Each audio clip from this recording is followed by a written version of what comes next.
A teenage girl is found murdered in her Indiana home. And police soon suspect that she is not this killer's only victim. Detectives race the clock to track a serial killer across the country before he strikes again. Someone is targeting elderly women in a gated California community. Right over here. With no witnesses and little physical evidence, investigators struggle to find a link between the murders. Get a picture of her. For homicide investigators, it's difficult to predict when and where a serial killer will strike next. But with the help of forensic examiners, they can isolate tiny clues that can lead them to the killer who is driven by bloodlust.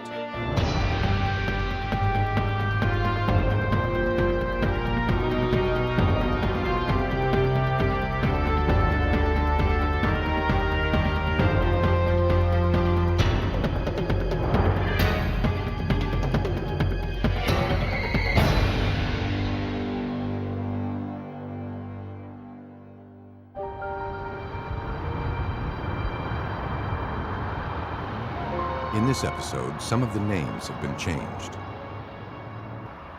An hour's drive south of Chicago, Griffith, Indiana is home to 18,000 people. People drawn here by the quiet lifestyle and the low crime rate. Hey, Wendy. Around 7 p.m. on October 13th, 1987, 15-year-old Christine Gallagher returned home from I school. believe what happened at the swim meet today. She called out to her older sister, Wendy, but there was no response. Hey, Wendy. Though Mrs. Gallagher was still at work, Wendy should have been home from school hours ago. Christine checked the bedroom.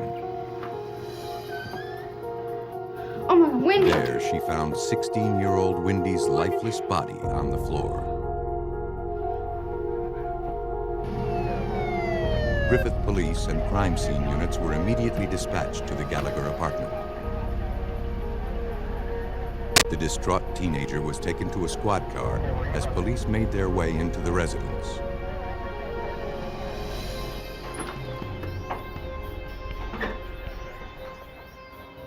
Inside the apartment, the living room was neat and orderly.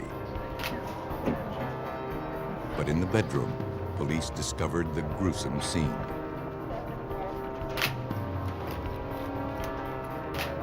The semi-nude victim had been gagged, her hands tied behind her back with a bedsheet. She'd been stabbed repeatedly. It appeared that she had been sexually assaulted, but no biological evidence was recovered. For Lieutenant John Mowry of the Griffith Police Department, the scene was difficult to comprehend. When I walked into that apartment and saw the victim, Wendy Gallagher, and saw the savage manner in which she had been killed, I've never seen anything like that. I was on the department 17 years prior to that, have investigated other homicides. I've never seen anything that even comes descriptively close to the way that scene was. Investigators began to methodically process the scene. Next to the window, they discovered blood spatter on the wall and curtain. Hoping to find prints, they treated the wall with silver nitrate, a chemical that reacts to the oils found in fingers and palms. Then they scanned the area with a light source. A partial palm print and more blood spatter emerged. The section of wall was removed and forwarded to the crime lab. In the living room, investigators collected a drinking glass with smudged fingerprints.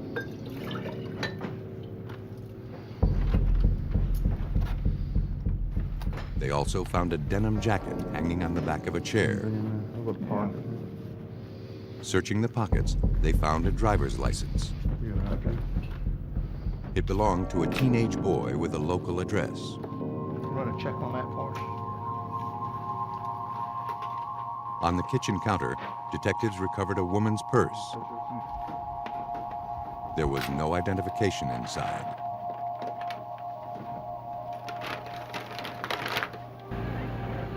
Outside, Christine told police that her father had dropped her off after a school swim meet. She said that since their parents' recent divorce, she and Wendy would sometimes be by themselves after school until Mrs. Gallagher returned from work soon after. As Christine continued answering questions, one of the investigators brought out the purse found in the kitchen. Let me show you something. See if you know whose it is. Christine said it was hers. She added that when she arrived home, she didn't remember seeing Wendy's purse anywhere.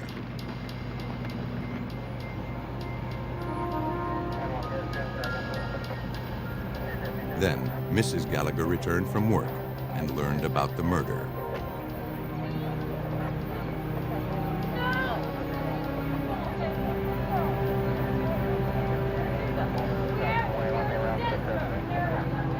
Overwhelmed with grief, she told police she couldn't believe anyone would want to kill her daughter. Wendy was such a beautiful and cheerful girl.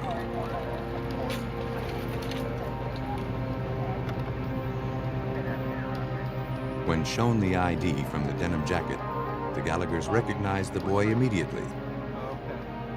Thank you. He was Wendy's boyfriend.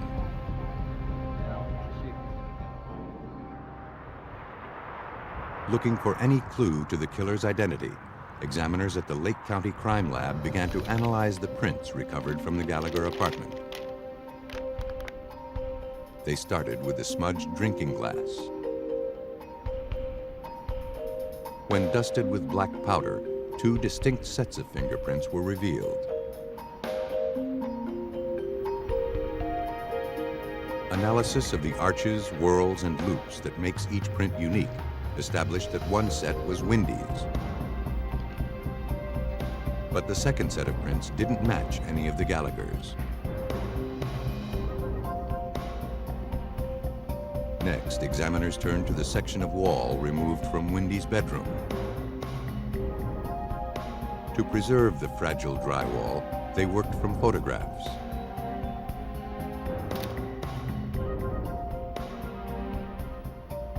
Again, the partial palm print didn't match samples taken from any of the Gallaghers.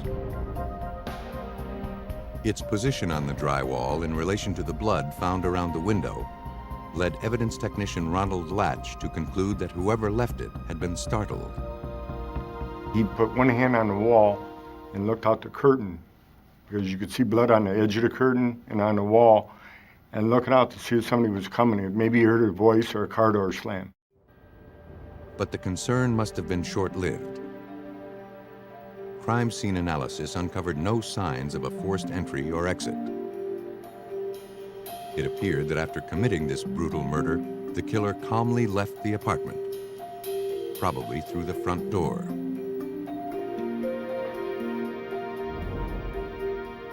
Convinced that the unidentified prints were the key to revealing the killer's identity, investigators ran them through APHIS, a computer database that holds millions of fingerprint records. But no matches were found.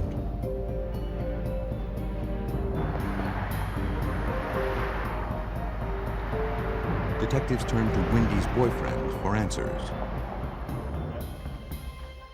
They wanted to know why his jacket and ID were found in the Gallagher's apartment. Come in today.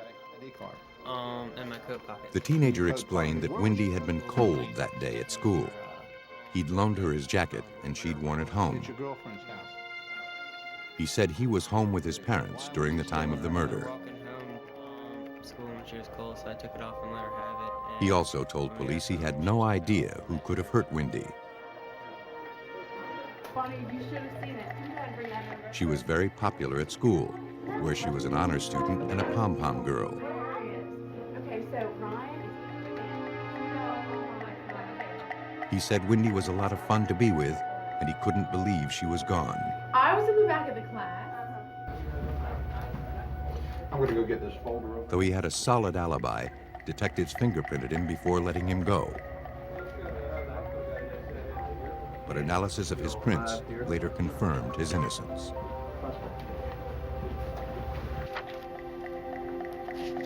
Police spent the next several days interviewing dozens of Wendy's friends and neighbors. Over 50 potential suspects were developed, but fingerprint analysis eliminated all of them. Or clothing that was... According to Detective Carl Grimmer, tensions in the small town grew as the investigation hit a dead end. And there's the top of there. Within the community of Griffith after this occurred, there was a lot of fear. We didn't know who we were looking for. We didn't know if we were looking for somebody that lived in our town, somebody in a neighboring town, or if it could have been a drifter. Let's see here, Ms. Laird. But a week after the murder, police got a solid lead. A woman in Chicago had found Wendy's missing purse. I understand you found a purse that we were been looking for. The purse somehow ended up in my purse. I had She lost explained my that her purse. own purse had been snatched during an assault. The purse actually ended up in mine. Yes, sir. When it was later recovered from a dumpster and returned, she opened it and found Wendy Gallagher's purse and ID stuffed inside. Then she'd heard about the murder in Griffith. I was walking home down an alley, and this car pulls up. The woman said that as she left work through the back door, a man with brown hair and a mustache jumped out of a blue car. He grabbed her and threatened her with a knife. As they struggled, a delivery truck pulled up. Panicked, the assailant grabbed her purse and fled. But he had left behind valuable evidence, a witness who could identify him, and a physical link to Wendy's murder. I can recall he had, I guess, brown hair. Police quickly released a composite sketch of the suspect, along with a description of his blue car. Over the next several weeks, they received many leads as a result, but none of them panned out. Despite the lack of progress, investigators refused to give up. Everybody who had walked into that crime scene that night and saw Wendy, that's all the incentive you needed to keep going, to find out who had done that to her. Griffith detectives had a composite sketch and fingerprints that could prove murder. But until they could identify their suspect, that evidence was meaningless. And all indications suggested that Wendy Gallagher was not going to be this killer's last victim.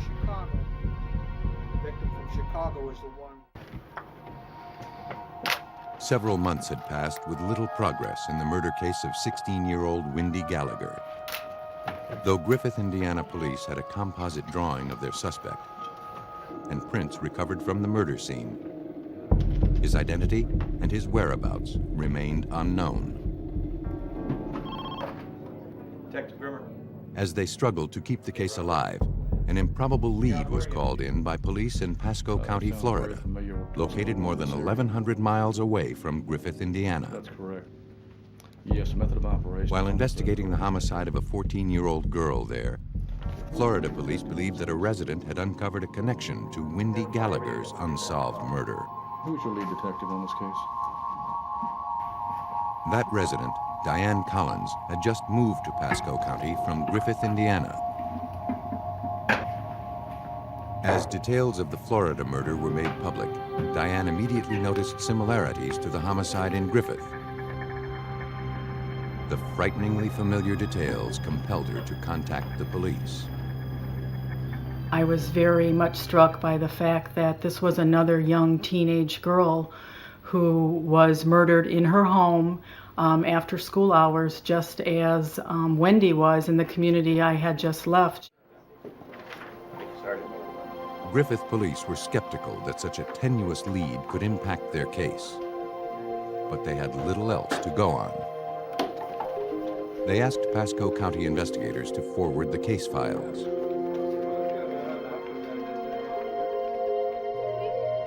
According to police reports, in January 1988, 14-year-old Janet Clark was discovered in her bedroom by her younger brother shortly after 6 p.m.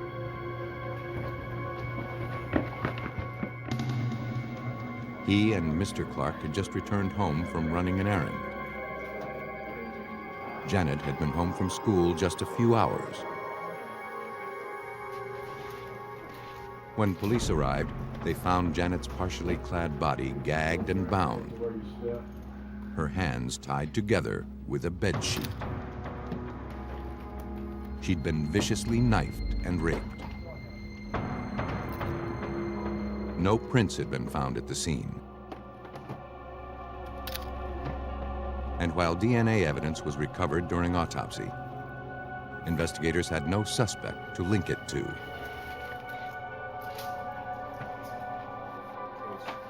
But now, Griffith detective Carl Grimmer realized that Diane Collins' instincts might have been dead on. We thought it was a long shot that the two cases could be connected.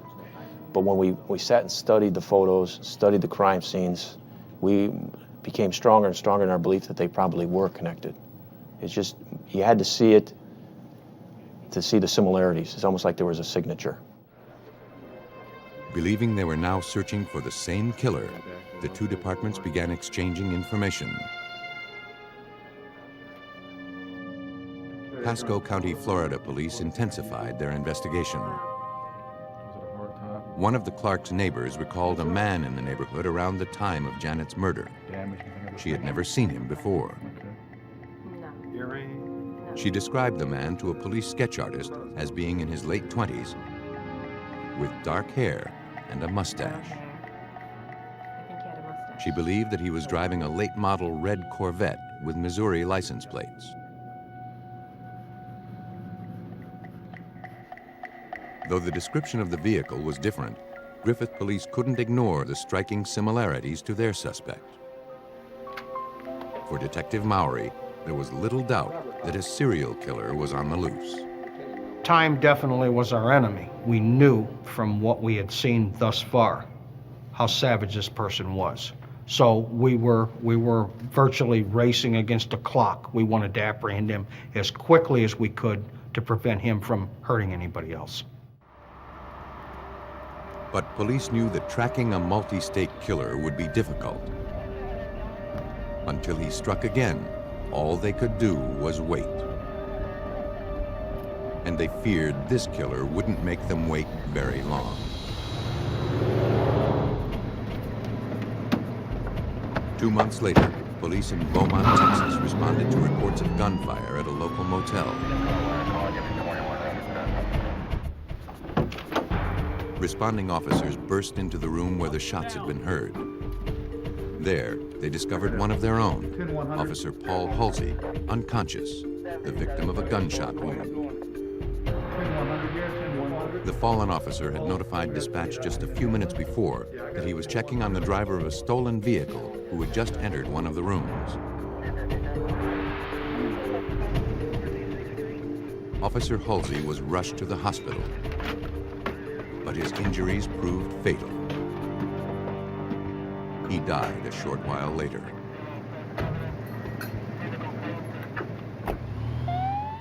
A witness at the motel stated that he heard gunfire and looked out his window.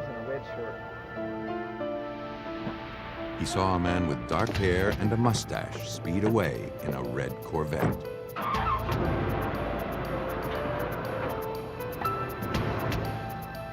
An all-points bulletin was issued for the red sports car.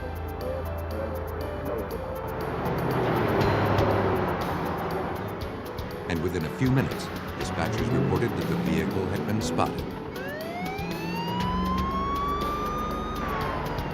The sports car was able to elude police for more than 20 miles.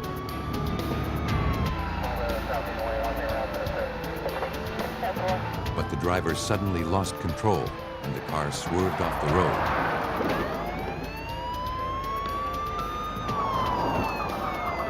He fled into a wooded area on foot and disappeared. Texas authorities began preparing their manhunt for a suspected cop killer. While police in Indiana and Florida struggled to track down a serial killer who preyed upon young girls, police 2,000 miles away in Beaumont, Texas, were on the trail of a suspected cop killer. Though the suspect had managed to escape, police had his abandoned red Corvette. How you doing? All right. Inside, they recovered a blood-stained .357 Magnum that had been recently fired. 357. They also found stolen license plates, including a set from Missouri.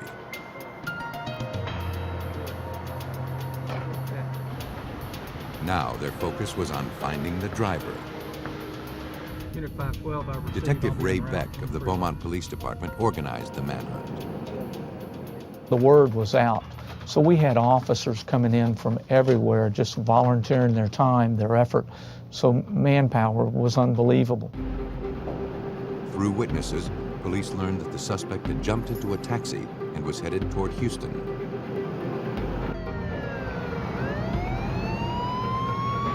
Officers quickly caught up with the cab. Taxi drivers, get out of the car! Taxi passenger, get your hands up!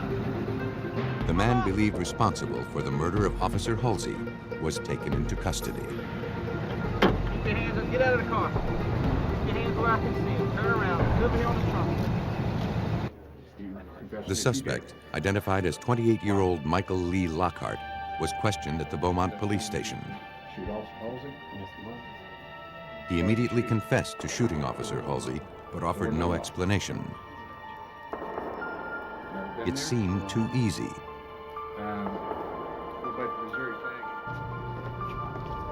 Robert Hobbs, an investigator with the Jefferson County District Attorney's Office, recalls Lockhart's interview.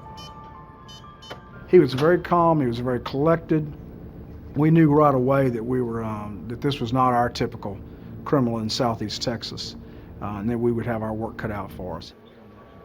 Their instincts told them Lockhart wouldn't have killed a police officer over a stolen car. There had to be more, a lot more, to this murder. What we'll do is take some fingerprints of you. Investigators fingerprinted Lockhart and collected hair samples. He was held without bond on capital murder charges. Ballistics results, bolstered by Lockhart's confession, gave Beaumont detectives an airtight case. But Lockhart's quick confession still seemed too calculated, as if he might be trying to head off further investigation. Evidence recovered from Lockhart's motel room indicated he'd been on the move for months.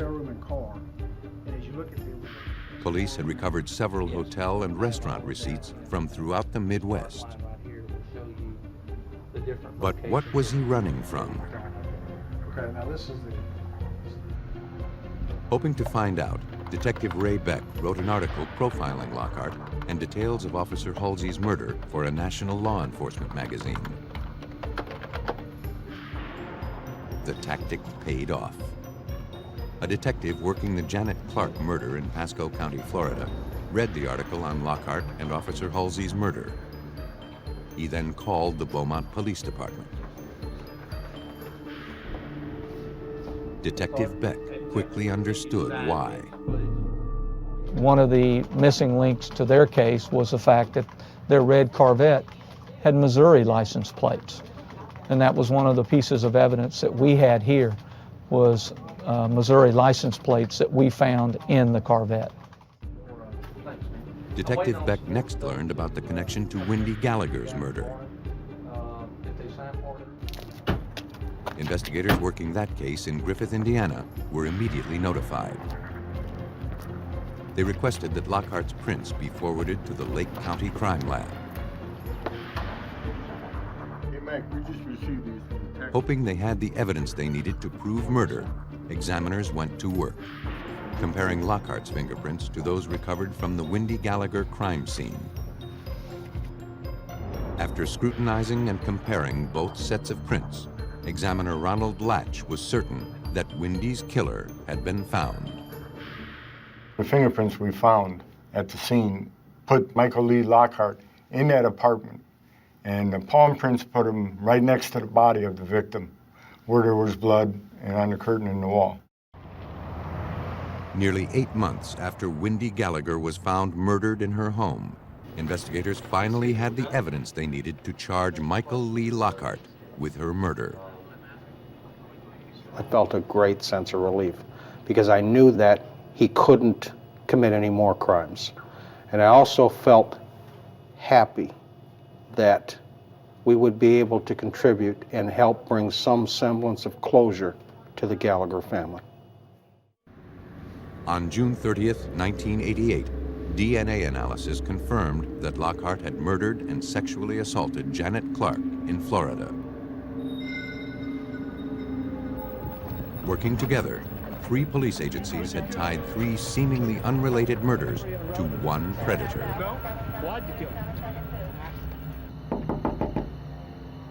Based on the evidence, police believe that Lockhart traveled the country in search of his next victim. Hey, those are right down the road. Can I use your phone? He would prowl an area, hunting for vulnerable young victims. When he knew they were alone, he would con his way into their homes, where he would rape and murder them.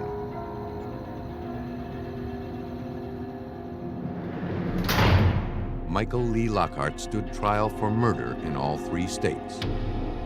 He was sentenced to death in each trial. In Texas, on December 9, 1997, Michael Lee Lockhart was executed for his crimes. It took the cooperative effort of 3 police departments to track a transient serial killer across the United States. He's talking to. But sometimes, murderers who stay in one place are just as hard for investigators to find. 75 miles from Los Angeles, Riverside County, California is a haven for retirees and people looking to escape the problems of urban life. But on February 16, 1994, a 911 call brought police from the Riverside County Sheriff's Office to a condo in the upscale community of Canyon Lake.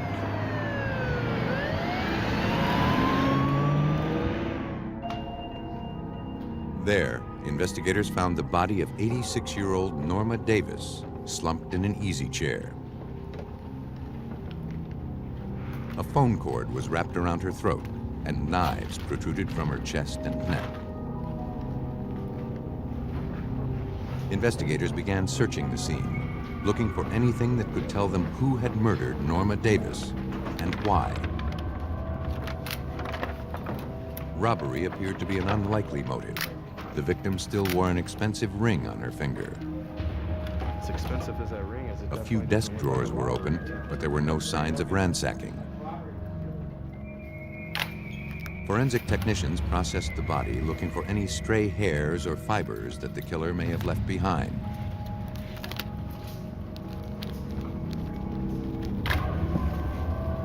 But from the position of the body, it was clear to California Department of Justice criminalist Alyssa Mayo Thompson that there was little interaction between the victim and killer. She appeared to just be sitting in her chair as if she were perhaps reading or watching TV. It didn't appear that she had made much of a struggle or had attempted to get up from that chair. That told investigators that Norma Davis most likely knew her killer. The knives were removed and sent to the crime lab to be tested for prints.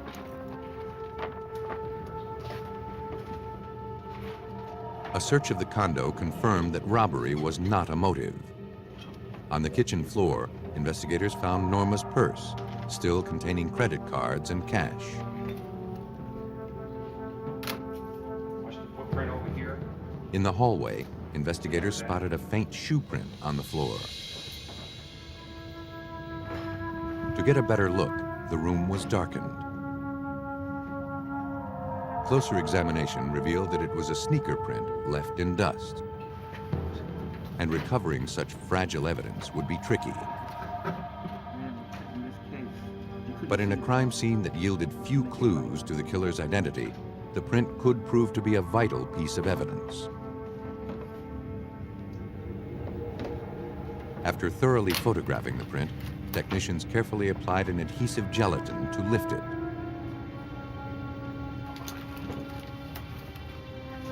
But the minute details of the print didn't survive the lift.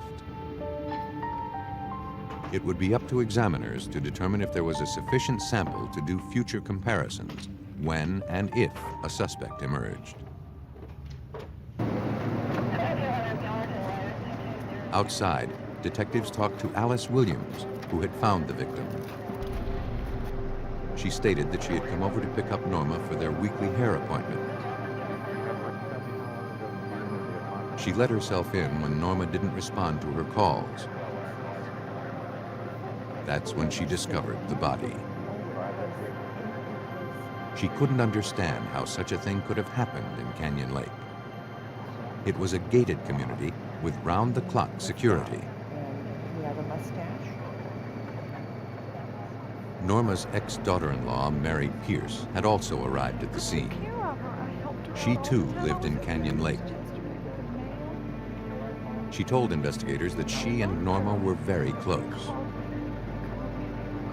But as Mary continued describing Norma in greater detail, detectives glanced down and noticed she was wearing Nike sneakers. They asked if there was anyone close to Norma who would want her dead. Mary reacted with shock, insisting no relative could possibly be involved. But now, detectives weren't so sure. They turned to the crime lab for answers. But criminalists at the California Department of Justice Forensic Lab determined that all of the evidence recovered from the condo had been wiped clean of prints. One of those stains could have come from her. There were no stains. They hoped the recovered shoe print could lead them to Norma's killer. For Ricky Eldon Cooksey, a criminalist with the Department of Justice Crime Lab in Riverside, shoe print evidence can carry investigators a long way. A shoe print collected at the crime scene can help the investigators if we can identify what kind of shoe made that print, and there are data banks that store that type of information. We can tell them what type of shoe they're looking for and size shoe they're looking for. After reviewing hundreds of different sneaker tread designs, Cooksey believed that the print recovered from Norma Davis's home had been made by a Nike. He acquired a similar sneaker from the manufacturer and made test prints. The tread design was identical. Cooksey had determined that the suspect's print had been made by a size 6.5 Nike Air tennis shoe.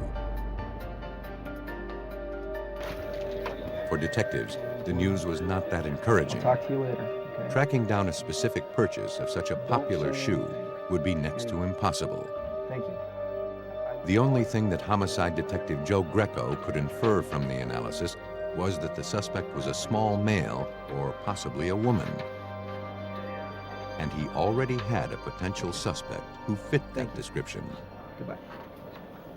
We suspected the ex-daughter-in-law, Mary Pierce, because of the shoes that she was wearing when she came to the crime scene, and the brand of shoe matched the brand of shoe that we found in the doorway. And also, she was the caretaker. She was the obvious choice. Thanks, Barry. Police questioned Mary Pierce in greater detail, carefully watching her demeanor. She would take her medicine. Mary said her ex-mother-in-law was a wonderful, warm person who didn't have any enemies. Most days, she just watched her TV or read.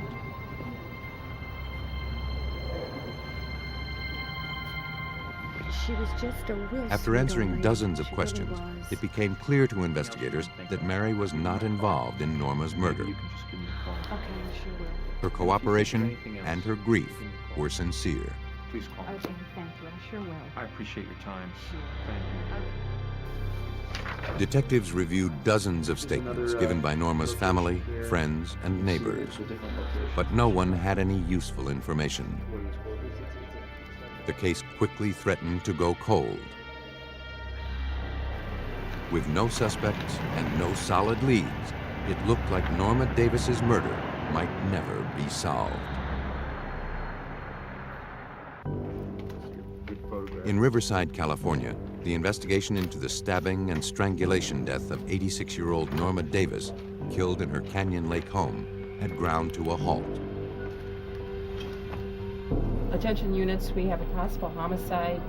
As investigators struggled to keep the case alive, another 911 call came in from residents of Canyon Lake.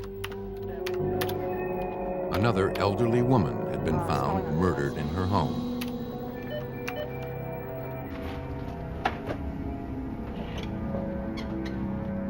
There, police discovered 66-year-old June Roberts, dead on her office floor. And for everyone in the room, this crime scene looked disturbingly familiar. Though June Roberts had not been stabbed, she still wore an expensive ring and had a phone cord wrapped around her neck. Credit cards were scattered around her purse,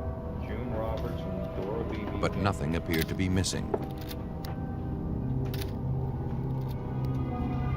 For criminalist Alyssa Mayo Thompson, it was obvious that June Roberts and Norma Davis's murders were connected.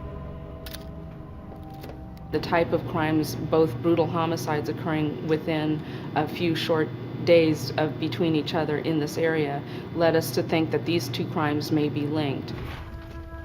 Investigators scoured the home. A Bible caught detectives' attention. Inside was a handwritten prayer list. Norma Davis's name was on that list. The two victims were friends.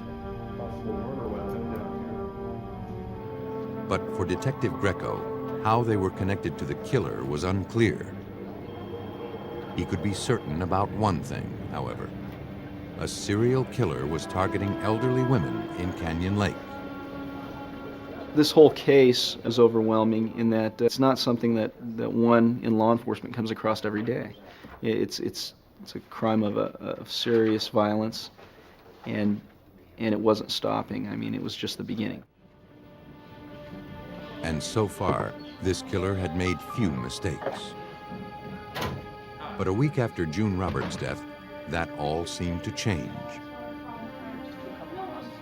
June Roberts' daughter brought police a statement from one of her mother's credit card companies. Someone had gone on a spending spree immediately after June's death, charging jewelry, clothing, and other merchandise. It was the break detectives were waiting for. Now they had a paper trail to follow.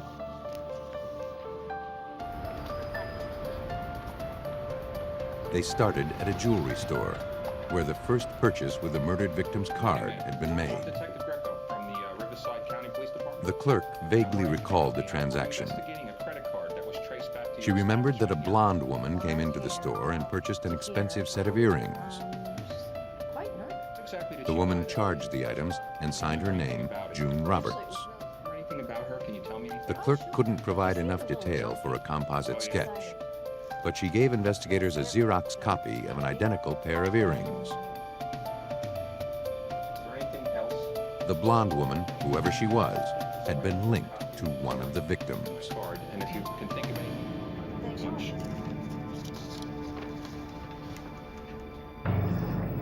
The next purchase on June Roberts' credit card came from a hair salon. A stylist there remembered the woman claiming to be June Roberts. That's her name.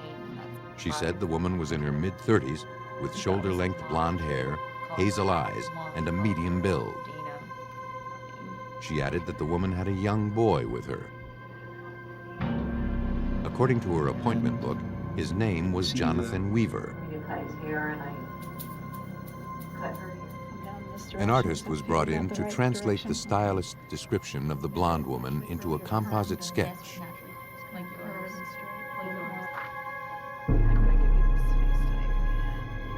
Gradually, a face took shape.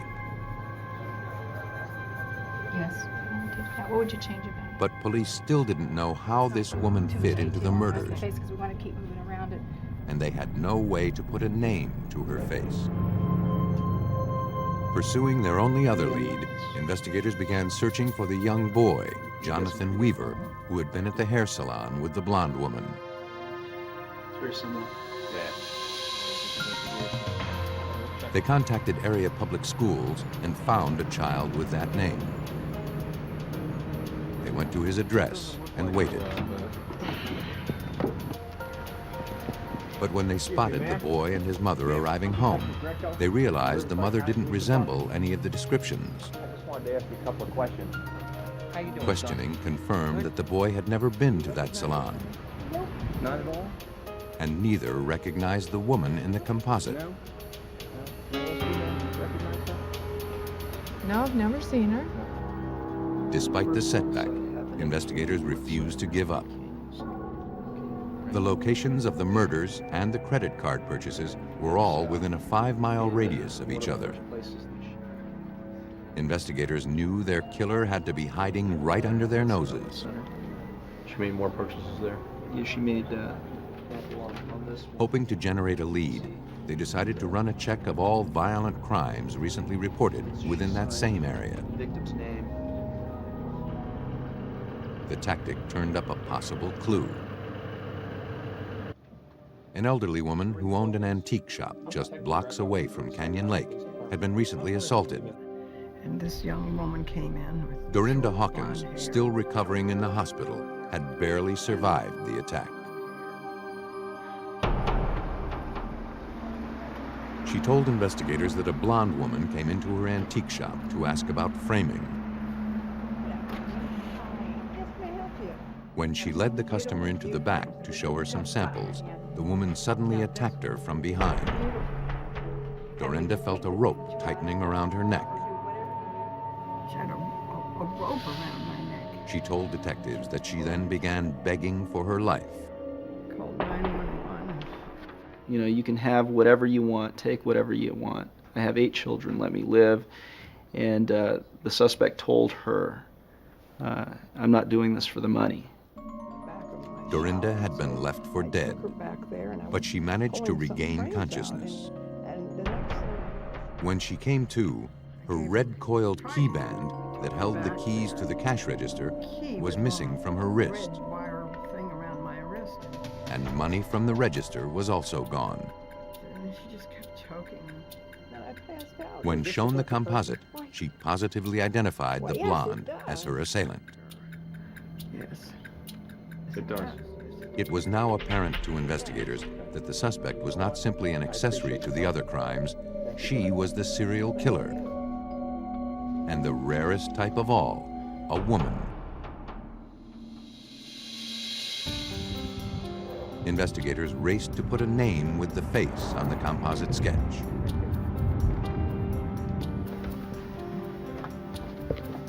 Since Mary Pierce had known both of the murder victims, police hoped she might have also crossed paths with the killer. No, this won't take long at all. Let me ask you this. Can you put a name to this face? Does this look familiar? When shown the sketch, Mary said that the face kind of resembled her stepdaughter, Dana Sue Gray. Sue Gray, that's my stepdaughter. As Mary described her stepdaughter, the pieces started to fall into place. Write that down. The information fit the description of the suspect that I was looking for, in that she had a key to the first victim's house. She knew the second victim. She had a pass to get into Canyon Lake, and she was familiar with the area. Mary added that Dana owned a house in Canyon Lake. So you do know those two? But Dana had just gone through a vicious divorce battle and was trying to sell the place because of the resulting financial ruin. Take a look at those names and tell me if you recognize them. Her job as a registered nurse was not enough to support the affluent lifestyle she had come to enjoy.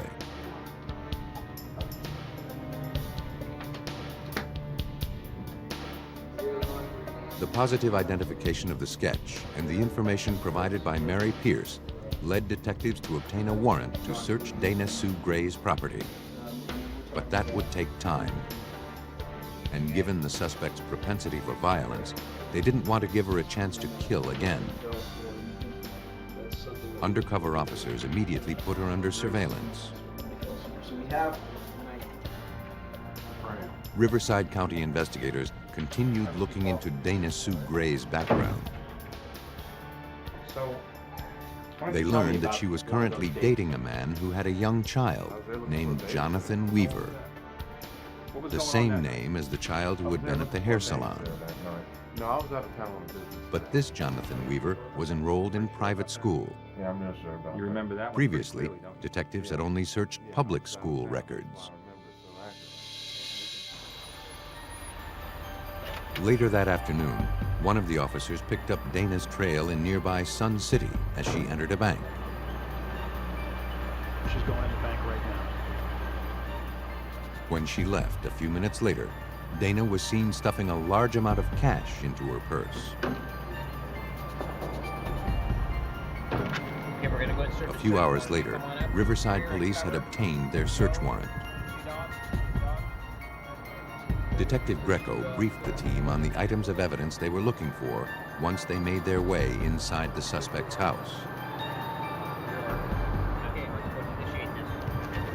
We had receipts from the different locations that the purchases were made for these various items, so they knew exactly what they were looking for. Also, I had directed the searchers to collect all of the shoes within the residence because of obviously the first victim's the shoe print in the first victim's case. In the early evening hours of March 16, 1994, Riverside County investigators took suspected serial killer Dana Sue Gray into custody. She was taken to the Riverside Police Station for questioning.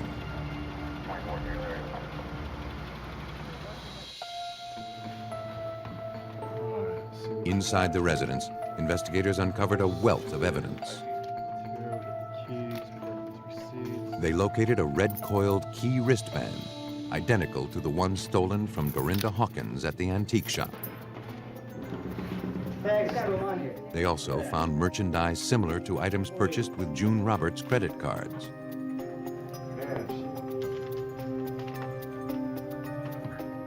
Inside Dana's purse, police made an ominous discovery. There was $1,900 in cash and a checkbook in the name of Dora Beebe. The address on the checks was from Sun City. Though Dora Beebe's name meant nothing to investigators, they knew that Dana Sue Gray had been in Sun City earlier that day. A lot of money in here. The search continued into the bedroom. Okay. What do you got? There, evidence technicians found a pair of Nike sneakers. The evidence was sent to the crime lab. Dana, you understand why you're here, don't you? At the police station, Dana Sue Gray appeared calm and unaffected. She denied killing or assaulting anyone. I think it looks exactly like you. She admitted using credit cards belonging to June and another woman, whose name she couldn't remember, but claimed she had found them lying next to a dumpster. You know what? Can I see those earrings? Investigators collected Dana's earrings, which appeared to be the ones purchased on June Roberts' credit card. These look very familiar to me. As the detective left the interview to process the earrings, another investigator was waiting to speak to him outside. There had been another murder. The MO was identical to the Norma Davis and June Roberts homicides. The latest victim had been killed earlier that day in her home, which was located in Sun City.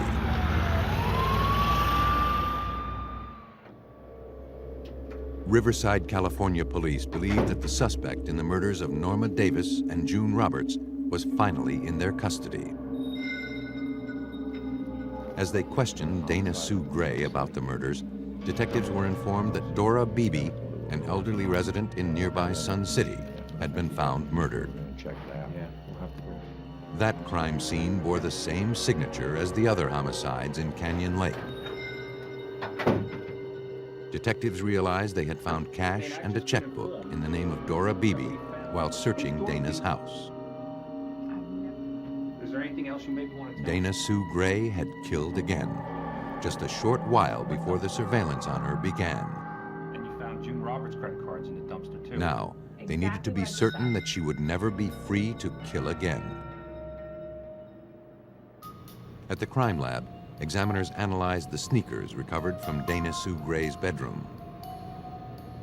They were size 6.5 Nike Air sneakers, the same style and size as the print recovered from the Norma Davis crime scene. Analysis of the characteristics that distinguish one shoe print from another left investigators with little doubt that Dana Sue Gray's shoes had left the print in Norma's condo. Unable to explain away all of the evidence amassed against her, Dana Sue Gray had no choice but to confess to her crimes.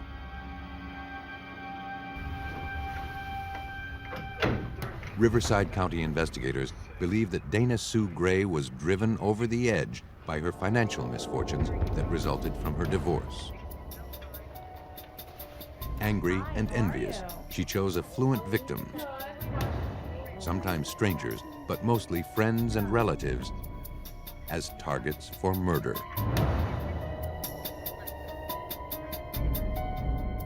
To avoid the death penalty, Dana Sue Gray pled guilty to the multiple murders. She was given 2 life sentences without the possibility of parole. When I think of Dana Sue Gray, the first thing that comes to mind, for me anyway, is evil. It's just evil. There are usually patterns to serial murder, though they're often hard to detect. Only time, patience, and meticulous forensic science can delve into the unknown and finally bring them to light. But ultimately, that's what detectives need to stop the killers who are driven by bloodlust. It's a good, tight little house. We've never really had any problems. I'm sure you guys enjoy this. A New York homebuyer gets more than he bargained for when a house inspection turns up a mummified corpse. For decades, the crime had gone undiscovered, the victim unmissed, and the killer unpunished. Look at this. Now, investigators face a double mystery: identifying the victim and finding the murderer. In a rural Indiana hospital, a sudden soaring death rate raises critical questions about one of the nurses. It appears a poisoner has joined the staff, but the proof is scant, and building the case will require intensive care. When faith is misplaced, the result can be murder, leading investigators to solve another case of broken trust.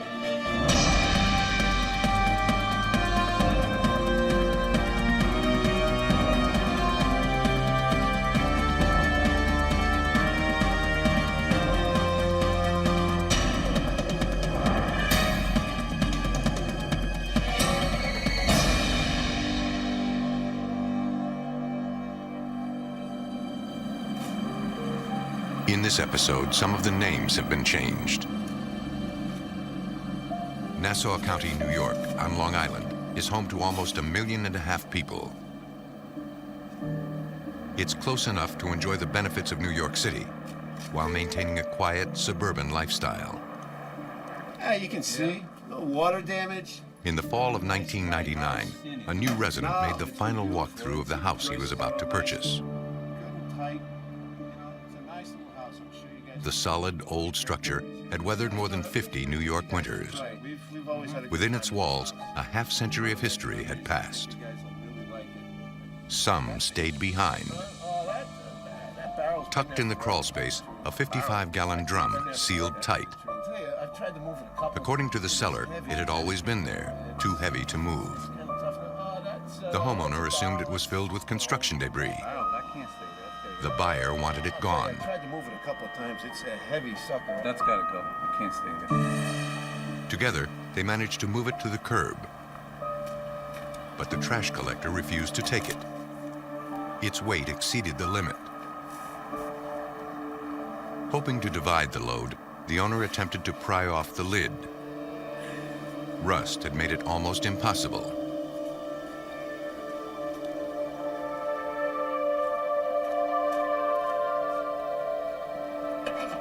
Finally, he managed to breach the seal. The stench was staggering and unmistakable. Inside was a withered hand. The owner rushed to call the police.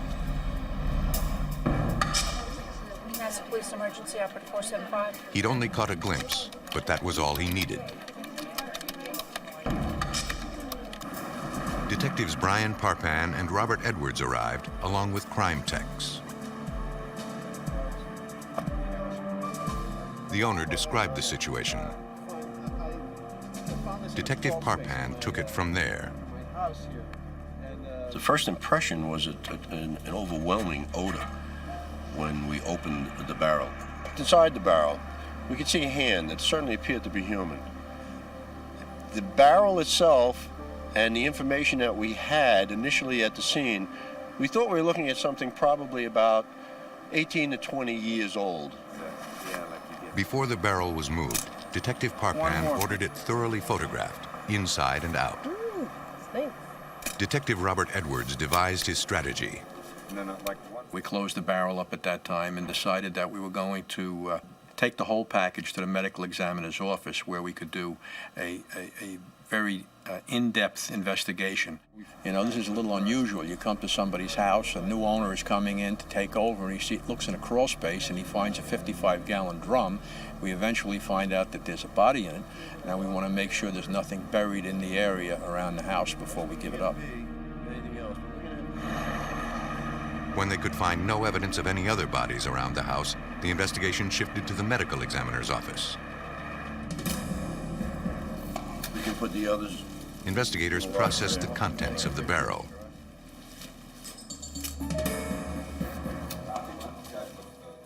Their most puzzling find, handfuls of granules or pellets. I thought it was some kind The detectives had no clue what they were made of or what they were used for. pelletized plastics. They tagged some to send to the lab. Next, green liquid. Set this in the bag.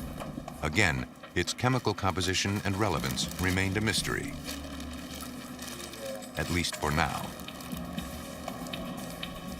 Further digging put the homicide detectives into more familiar territory. A small purse emerged from the depths, its soaking wet contents practically disintegrating. Still, maybe it held a clue.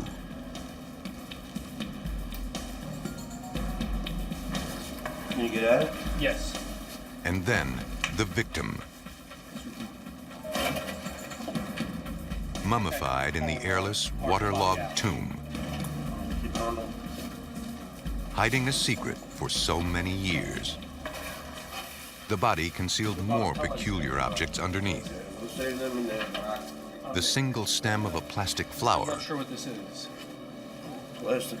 A locket with an inscription, Can you see it? to Patrice from Uncle Phil, suggesting the victim was female. Some more liquid and some sediment. Jewelry in here. And among the sediment, 2 gold rings. One with the initials MHR inscribed inside. For that, the jewelry could certainly be important. We have a name, Patrice. We have a second name, Uncle Phil. So this gives us some background that we can search and try to find out who we're dealing with, who the victim is. But the most obvious clue was perhaps the barrel itself.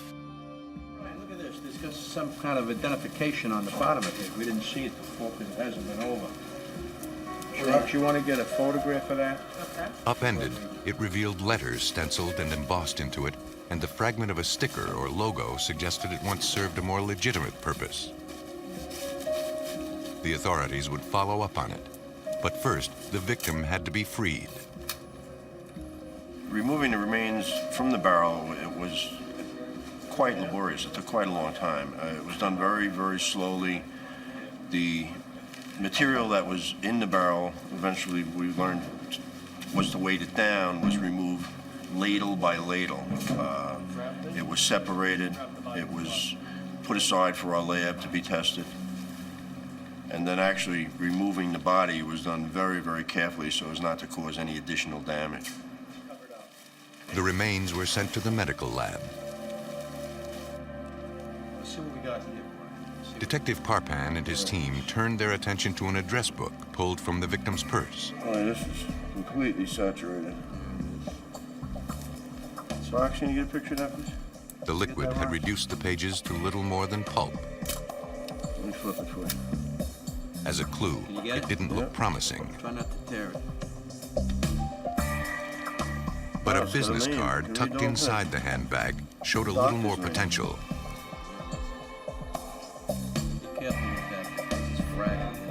It came from a physician in Union City, New Jersey. Boy, that's really... Down the hall, the victim herself underwent an examination. Her mummified body was carefully measured. Even though time had shrunk her remains, her bones revealed her approximate living height, about 4'9". Her bone structure indicated she was probably in her late 20s and possibly of Hispanic descent. As part of her autopsy, she was x-rayed. The films revealed she suffered a massive head injury. Skull fractures. They displayed unusual gold bridgework in her mouth. Such a nice headshot. And they exposed a great deal more. She was pregnant. Near-term pregnancy. Look at that. The cause of death here was somewhat obvious in the blunt trauma to the head. The pregnancy, which was a shock to everybody, gave us probably in our own minds an initial motive that we'd be dealing with someone this far along in their pregnancy. Investigators turned their attention to the dental work, which appeared to have been made outside of the United States. The additional things that came out of the autopsy and the forensic odontologist informed us of the dentistry, the unusual type of dental activity that was there, so we were dealing with someone from another country. So we were able to pretty much come up with a race, an age, and the fact that this person was obviously a homicide victim, but a pregnant homicide victim. The autopsy told investigators much about the victim, but not the most crucial thing: who she was. After all this time, flesh still remained on her fingers. An outside chance her prints could be raised. According to standard procedure, some fingers were amputated and sent to Detective Charles Costello. Well, I was advised I was going to be getting fingers from the individual in the drum, and I didn't know what to expect as far as condition of the skin, the tissue, the body of the tissue of the fingers that I would receive. Though still flexible, the shriveled fingers didn't lend themselves to ordinary ink rolling. To eliminate the wrinkles and expose the ridge detail, Costello used a hypodermic to inflate the tips with air. But the skin deflated too quickly. Costello revised his plan. What I did, I took twine and devised a tourniquet. Put a tourniquet around the second digit of the finger. Same way you would stop the blood, I was trying to stop the air from leaking out of the finger. I tied it off as tight as I could. I again attempted with the hypodermic needle. Was successful in getting it to inflate and stay inflated. He rolled and printed the finger. And after all that, a search of the New York State and FBI fingerprint archives revealed no matches.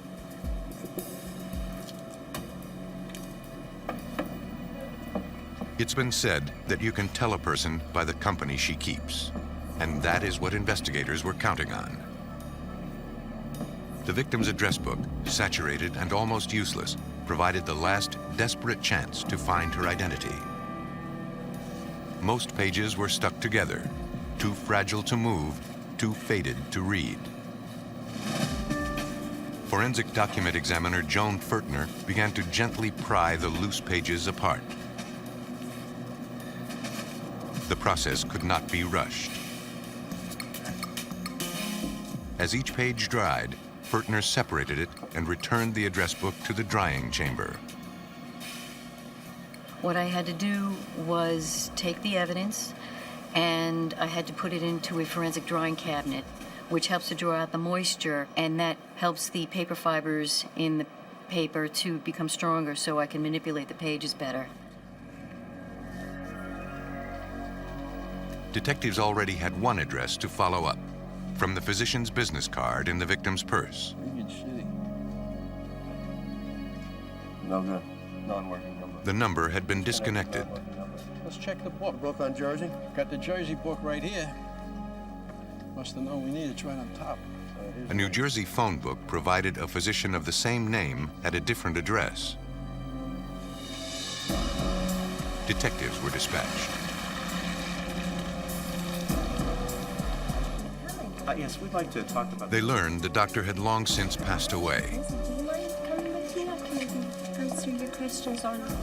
His daughter had taken over the practice, but had only kept records for 5 years. I'm not sure if I'd be able to help you. Even if the victim had once been a patient 20 years ago. Today, it was as if she had never existed. And that meant that someone had gotten away with murder. In New York, detectives Brian Parpan and Robert Edwards chased a phantom. An unnamed pregnant woman killed decades ago by an unknown assailant. They had a locket to Patrice, love Uncle Phil. We have a doctor's name. And they had her ring with the initials MHR. It was not much help. Everybody's trying to come up with what that... Detectives notified the missing persons squad, providing only a first name and asking them to go back in their database to 1980. Nothing at that time had been computerized, so we had people come in, begin to search, do a hand search of the records. We're looking at an area of well over 5 or 6 million people, and a lot of people go missing in that period of time. Bobby, there's nothing here. I can't do anything. Another dead end. Not doing anything for us. Yeah, In the Nassau County Criminalist section, detectives like Charles Conti took a different approach, focusing on the mysterious pellets found in the barrel. We are trying to determine a possible origin of the pellets themselves, or in this particular case, it might be related to the barrel in which they were found in.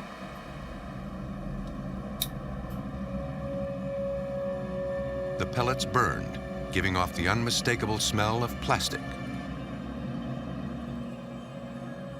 A chemical analysis determined they were polystyrene, used to manufacture common household objects. If we can trace back an origin, we might be able to link that to a possible suspect who might have been in contact with the deceased. I was going to speak to someone in manufacturing. On the theory that the industrial pellets and the industrial barrel were linked, Detective Parpan followed a lead. Detective Parpan from Nassau County Homicide Squad.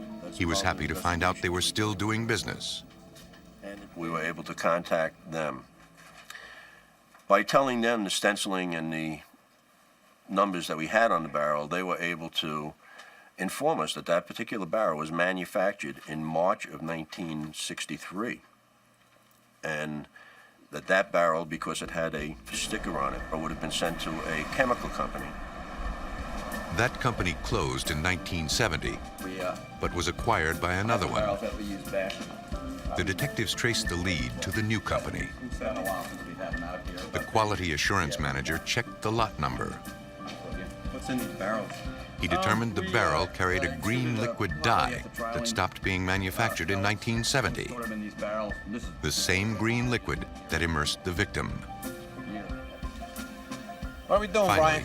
the investigators felt they were making progress. Just trying to get some information down here, Bobby, so we can try to get a handle on it. They now had a timeline for the murder. Between 1963, when the barrel was manufactured, and 1970, when the dye stopped being made.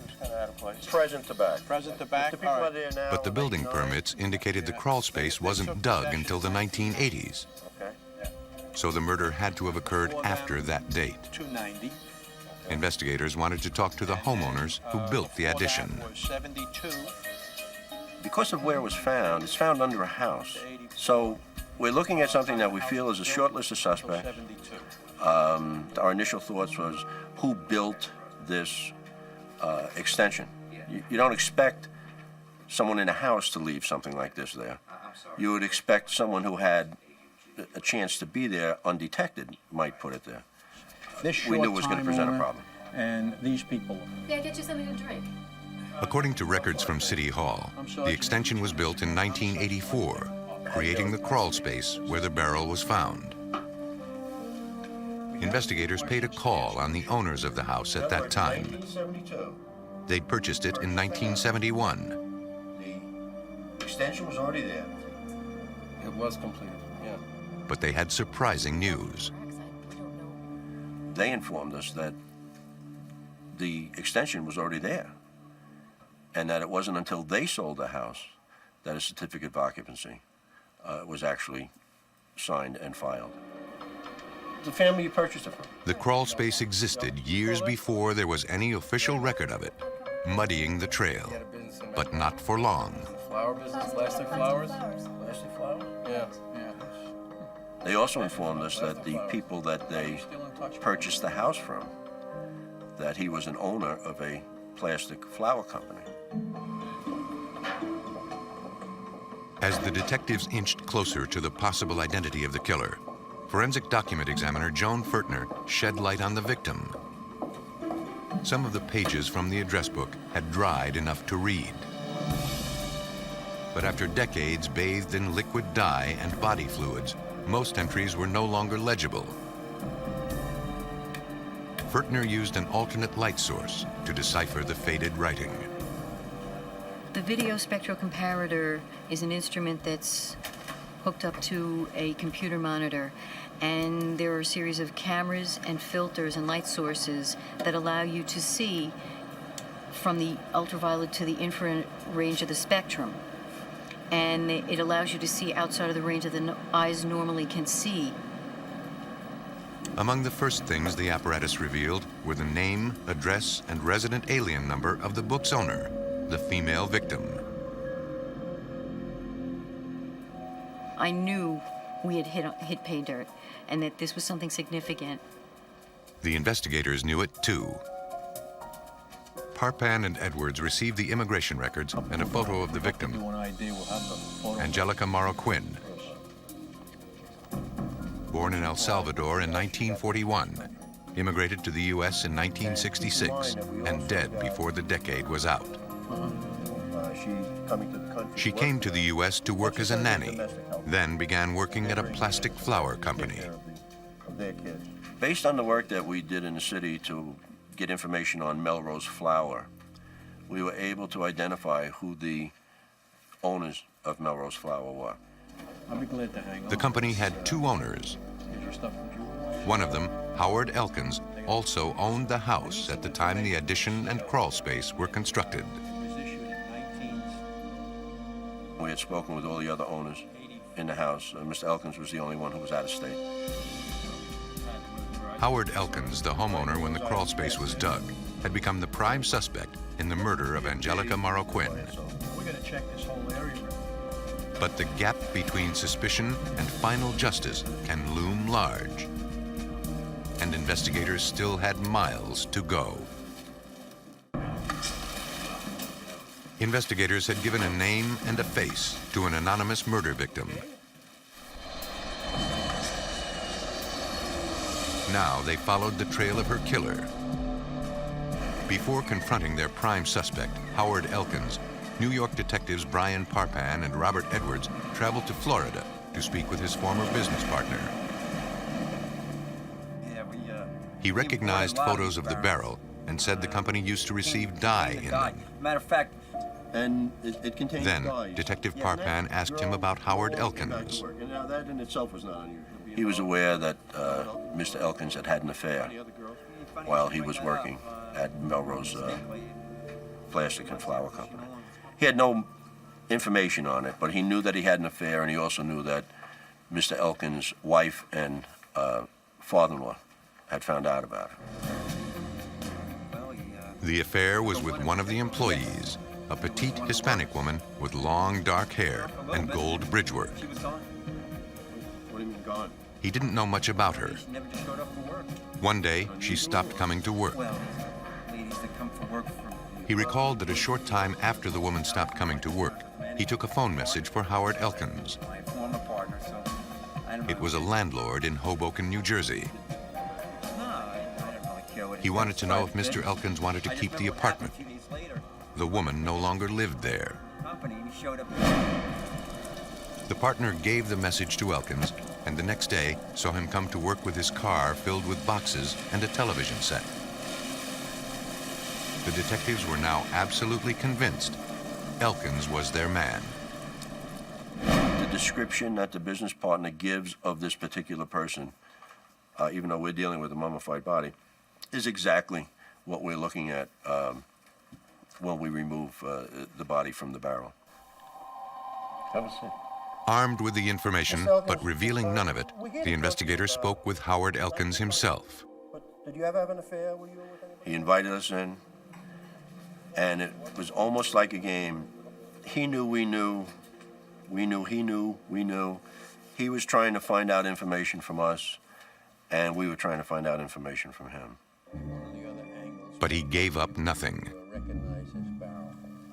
Elkins denied he'd ever seen that type of barrel.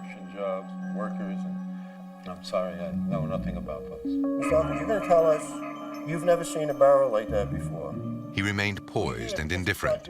And we believe you're involved. The investigators wouldn't relent. I know where that barrel came from. I know where it's manufactured. We didn't pussyfoot with him at all. I mean, we told him that, as far as we're concerned, you killed this girl.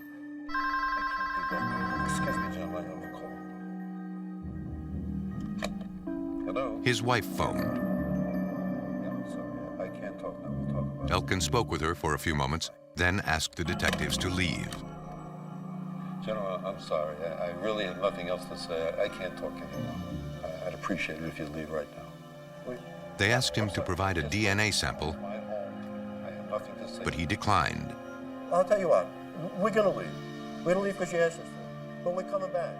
I stood right in front of him, and I said, Mr. Elkins, we're leaving.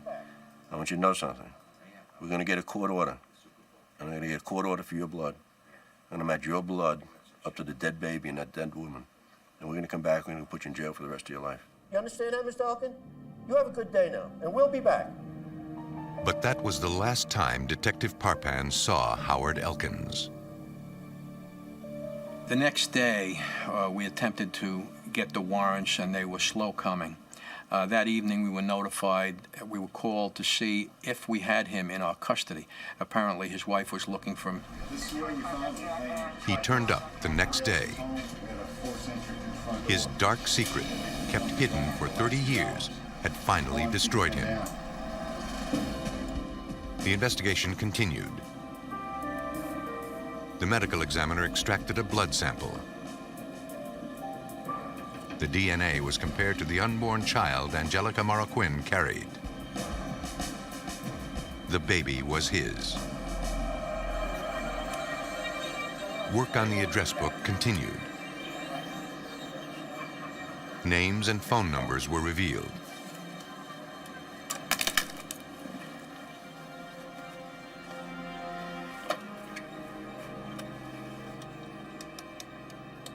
After 30 years, none worked, except one. Yes, hi, this is Joni. What we're doing is we're conducting an Angelica's investigation friend had wondered about her all this An time. incident that happened on Long Island. When was this? Well, it's just recent. She told investigators she thought the young woman had returned to her family and was shocked to learn how her story had ended. In a phone book that we're interested in. She provided the detectives with the missing chapters. How it appeared there and what you may know. After losing touch with Angelica some years ago, the woman received a call from her. She said she was having an affair with her boss, but it was going well. He's my angel. Every single night. He rented an apartment for her and was going to leave his wife. Now what happened to her? But a few months later, it began to sour. Back to her country. I don't know what to do. Angelica told her friend she was pregnant, and her boss refused to leave his wife. What Angelica had told his wife about the affair, and her boss threatened her life. Her friend said Angelica sounded panicked when she called. She asked her friend to come over. Angelica! And when she arrived at the apartment, Angelica! there was nobody there. The door was open. Angelica! The table was set for lunch. There were no signs of a struggle, no signs of a fight. But Angel was not there. She waited for a period of time, and then she went to the local police. Yes? It was too soon to file a missing persons report. That was the last anyone had seen of Angelica Marroquin. But you know, she said he treated her so well. Investigators surmised between the time the friend spoke to Angelica on the phone and the time she arrived at the apartment, Elkins had shown up and ended her life. Killers often turn against those they love, leaving behind traces of their callous ways. Others prey upon those who empower them with blind trust. Clinton, Indiana, a small town of 5,000 people. But in 1995, that number started declining, suspiciously.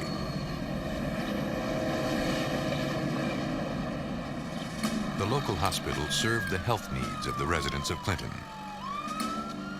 The sick came here expecting to get better, and most of them did. In 1994, after a sudden stomach ailment, Ethel Roja was recovering beautifully. I'm doing very well. Oh, sure. Let's see, feeling better. Her husband, John, could finally relax. Ethel would be coming home soon. Things were going real good in intensive care. Doctor's report was good. Then I went to the cafeteria to get a bite to eat and a cup of coffee. I would say that about 15 or 20 minutes later, I came back, and the picture there was totally opposite of the way I left her. When Roja returned, his wife was in cardiac arrest. No one could explain why this woman on the verge of recovery would suddenly suffer heart failure. To doctors, it was a mystery. My wife never was treated for heart disease. Never. She had no medical record of anything along the heart disease line. Never took any kind of medication or nothing. Well, three cc's of epi. All right. Flat line still, doctor. Okay. Ethel Roja was dead. The official cause of death was acute heart failure. Just gonna have to call it.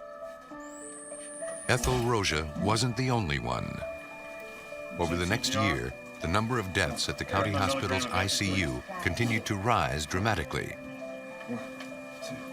Something about these sudden and mysterious deaths didn't seem right.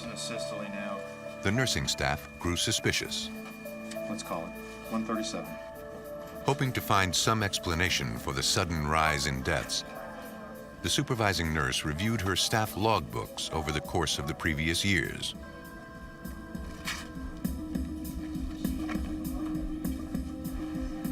Some disturbing patterns emerged. Between 1993 and 1994, the death rate more than tripled from the previous years. In those 2 years, they recorded 102 deaths. Many were elderly, but a troubling fact emerged. Nearly all were improving before their sudden demise. After reviewing all the charts, the nurse could find only one similarity. In a large percentage of the deaths, one particular nurse was on duty. The data suggested a chilling scenario. She took the information to the hospital administrator, hoping she'd overlooked something that could explain away her suspicions. But the numbers didn't lie. They had to face the possibility that a member of the hospital staff might be a killer.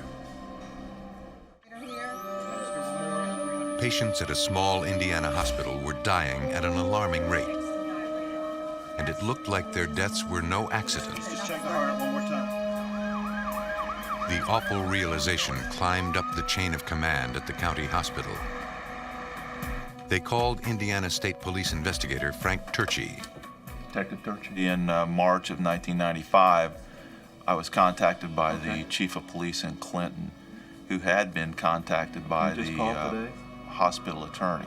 Before we had our first meeting, we had talked to each other about what it could possibly be, and obviously your first thought is theft of drugs, something like that. You don't think of a murder investigation. That was probably the last thing on our mind. Investigators met with the hospital administrators. They told him the accusation centered on one nurse named Orville Lynn Majors. All indications are... At the time, all the hospital staff had to go on were their suspicions. I'm not sure what it means exactly. Since they had no proof of murder, they couldn't even give Turchi the name of a single victim. In a normal investigation, you want to try to find out who did it. Like it's a whodunit type thing. But in this case, it was totally in reverse. I felt like we had a very good suspect, but we had to figure out who he killed and how he killed them. Turchi requested a meeting with the nurse, Orville Lynn Majors. He wanted to talk with him before the hospital tipped him off he was under investigation. Turchi was too late. They had suspended him, and that he had already had a lawyer contact them, so we knew that it was going to be very difficult. That was probably the first stumbling point in the investigation. The next stumbling point was the mountains of technical data Turchi and his colleagues had to collate.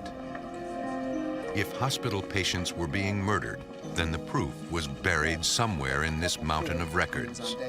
There were shorthand type nurses' notes that meant something to them. To us, it meant absolutely nothing.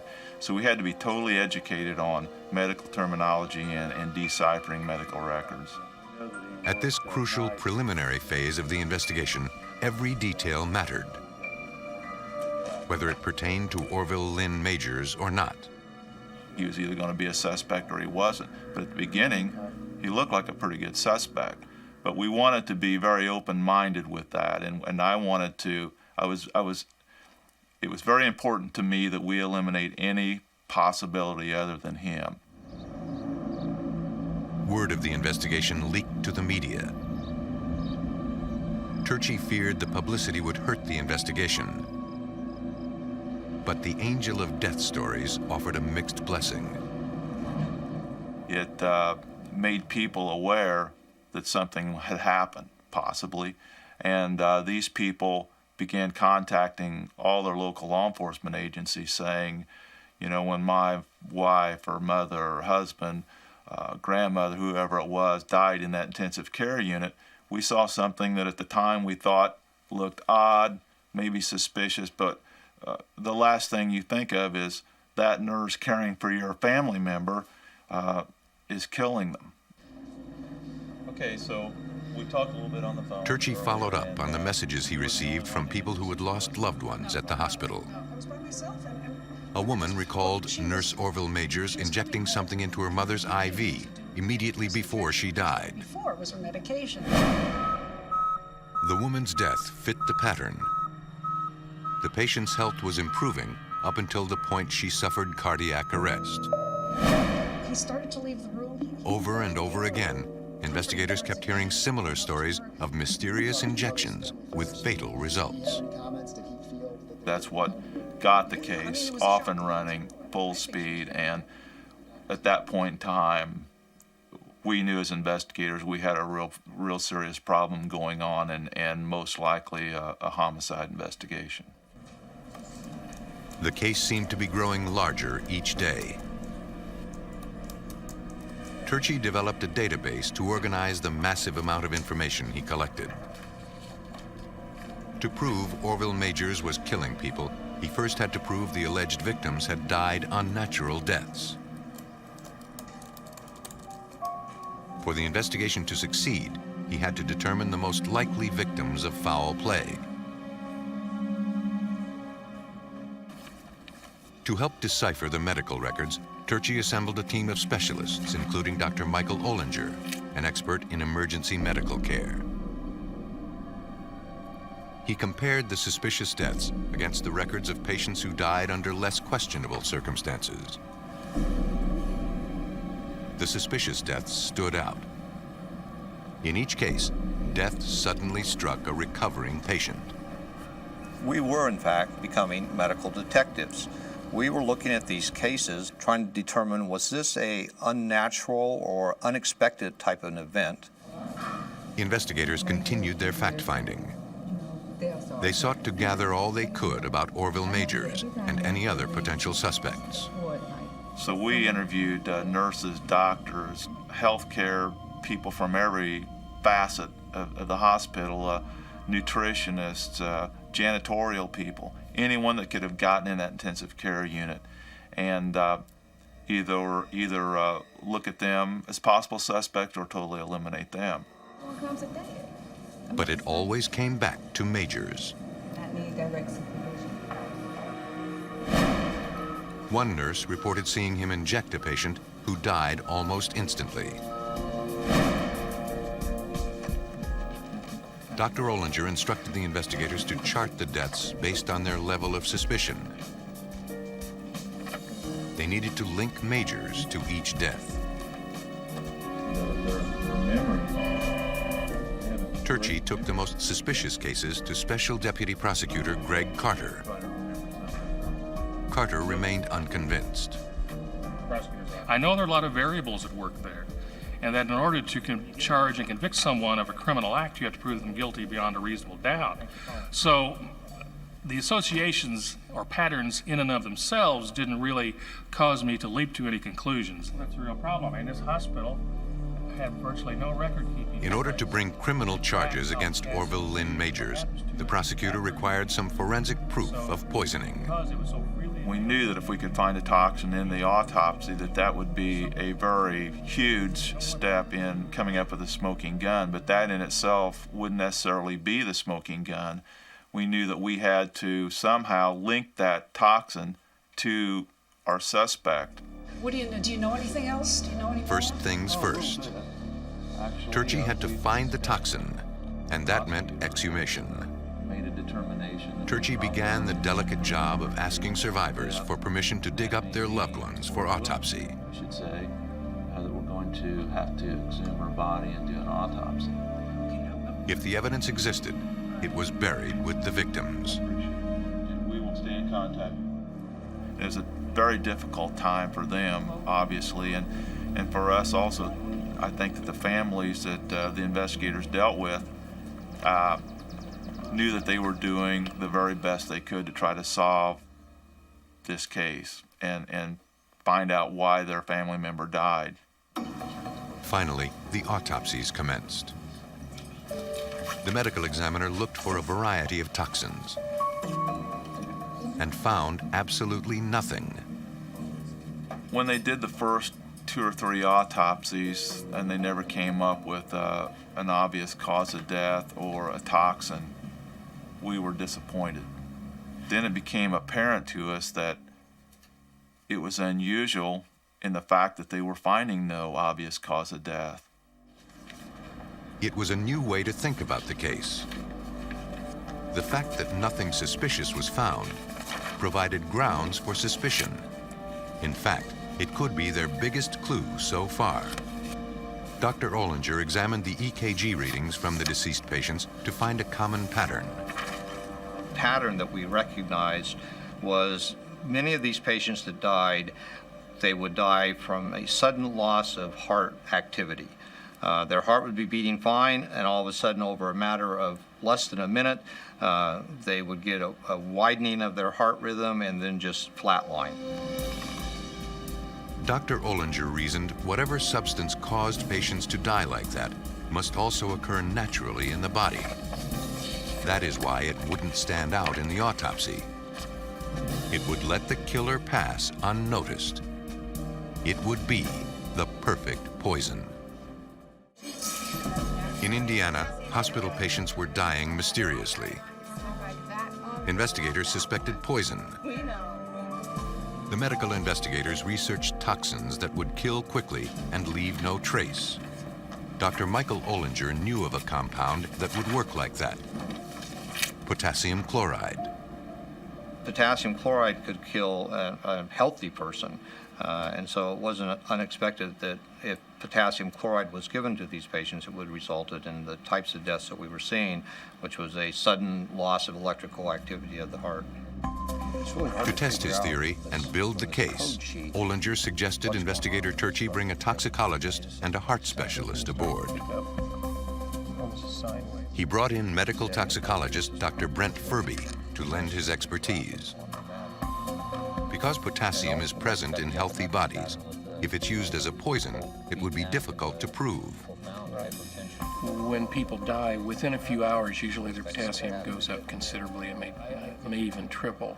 So determining that someone has been injected with potassium in a patient post-mortem, particularly if they've been exhumed, is really, really tough. In fact, I think it's virtually impossible. The healthy heart uses potassium to control its rhythm. Too much potassium overwhelms the organ, causing it simply to stop. And though the presence of post-mortem potassium would prove nothing, a victim of potassium poisoning would show telltale signs of the toxin. Cardiologist Eric Pristowski was brought in to look for them. Potassium is sort of the kingpin of the cell membrane. Potassium in the right concentration allows normal flow of electricity in a cell. If you suddenly give a very large amount of potassium that gets to the heart very quickly, what you do is you affect the heart's membrane so they cannot have electricity flow. And when that happens, the heart stops. Do you carry this drug? Not only is potassium stealthy, Yes. it was also easy to obtain. Yes. Detectives found that a nurse could take a vial of potassium chloride from the hospital supply without anyone noticing it missing. This is where you keep the A drug. vial of potassium chloride would provide the smoking gun investigator Frank Turchi desperately needed. I obviously wanted a search warrant early for Lynn Major's property, and we just couldn't put it all together. The information we had received that would give us suspicion as to what he was doing was events that had happened 2 years prior to our investigation. So obviously it didn't allow us the time frame in order to get a search warrant. Turchi tried to question Majors, but his lawyer would not allow his client to provide specific answers. Thank you. The case was in danger of stalling. Greg Carter and Frank Turchi needed stronger evidence to get search warrants for Major's home. Presence of a substance which might I understand that you and Lynn are roommates, is that correct? They contacted yes. Major's housemate. He moved into my house and... At first, he was suspicious and reluctant to talk with authorities. As to Lynn's But eventually, involvement they won his trust.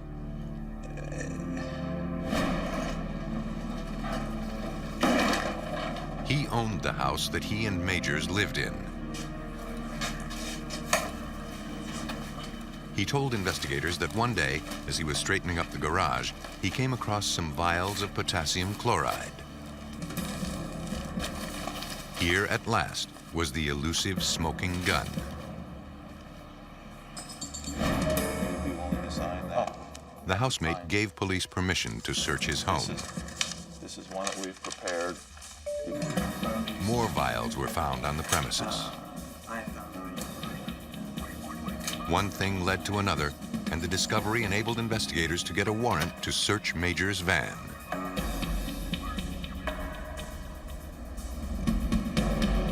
More vials turned up. They were processed as evidence. Frank?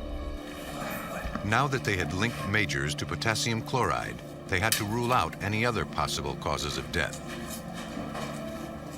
Many of the patients died of heart disease. But now that poisoning was suspected, cardiologist Bruce Waller was called in to autopsy the hearts to find evidence of that disease.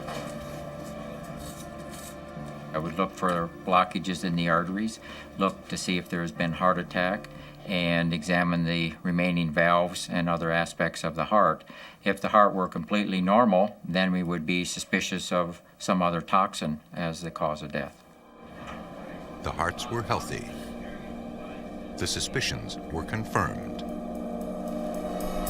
Investigators had gathered enough evidence to arrest Orville Lynn Majors on suspicion of murder.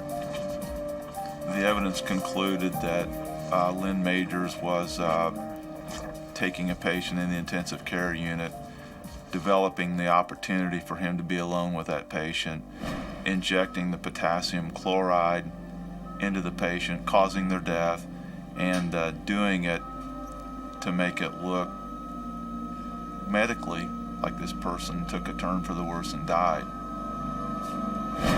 The investigation took nearly 4 years, but in the end, it paid off. Orville Lynn Majors was convicted and sentenced to 360 years in prison. There is no deceit colder than a trust that is betrayed. When that betrayal turns deadly, police turn to forensic science to avenge the victims of broken trust.